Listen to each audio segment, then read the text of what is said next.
Henry Denham's will. The brats were in the back, kicking and punching one another, but broke off when their father and sister got into the car. "Look, it's Greta Garbo," sniggered Stephen, grinning like a monkey. "You were so embarrassing, Daisy." Robert, the bigger and stronger twin, grabbed her round the neck and made her choke. "When you croaked that song about picking lilac, I was nearly sick." "Yeah, me too," said Stephen, Robert's faithful echo. "When you sat on that tree stump and sang about the moon in June, you looked like you were going to lay an egg. Your eyes were bulging like someone on the lav. A lady said you needed Beecham's pills." "Hark the herald angels sing, Beecham's pills are just the thing," sang Stephen in a high falsetto. "You dance like Mr. Hobson's donkey and—" "Daisy, take no notice," interrupted Alex, turning round to glare at the two boys. "Belt up, you little blighters, or I'll thrash the pair of you." Although their father had never laid a violent hand upon them, the twins heard the authority in his voice. They belted up at once. "I know it's difficult, but we must give it time," said Alex, as he drove home to Melbury House.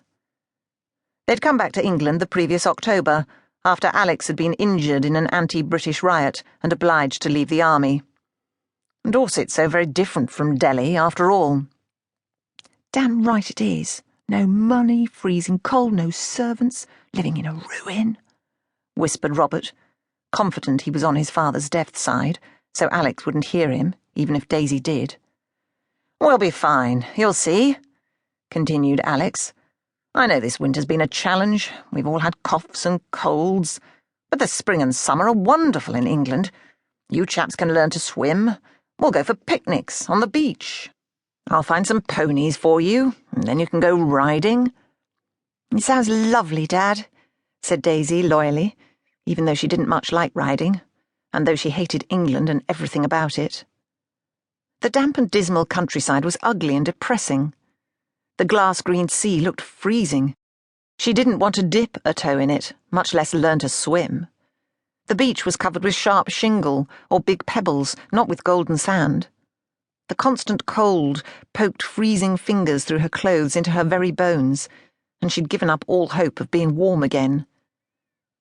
Every time she walked into the village on an errand for her mother, the locals said hello, but then they gawped and goggled so much you would have thought she had 3 eyes.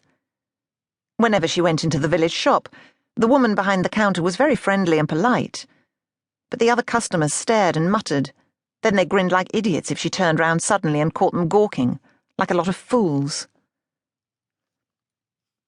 They parked in front of Melbury House, which Alex had inherited from his guardian, Henry Denham, along with the old Riley. In its dilapidated state, the house was probably worth about as much as the rusty motor, or maybe even less. "You two can get the coal in," Alex told the twins as he parked the Riley. "Make the fire up in your mother's bedroom, wash your hands, then go and fetch the supper trays Mrs. Hobson will have left for us, and bring them to the drawing room. There'll be a good blaze there. Off you go, then. At the double." "God, we're nothing but child slaves," groaned Stephen. But he went with his brother to the stables where the coal was kept, leaving Alex and Daisy on the steps of the old house. "You were very good, you know," said Alex. "You're just saying that." "I mean it." Alex smiled encouragingly. "You're very talented. Your mother and I have always thought so. You mustn't take any notice of the brats. They're only 10 years old. They say the sort of beastly things that boys of their age do. I should know. I used to be like them many years ago." "I can't believe you were as foul as those two," muttered Daisy. "Oh, I was much fouler." Alex grinned and shook his head. "I was a sullen, sulking horror. If you don't believe me, ask your mother." "Why didn't she come?" asked Daisy. "I told you, love. She had a headache." "Yes, but Dad—" "Come on, let's go in and see if she feels better." They found Rose lying on the threadbare sofa in the shabby drawing room.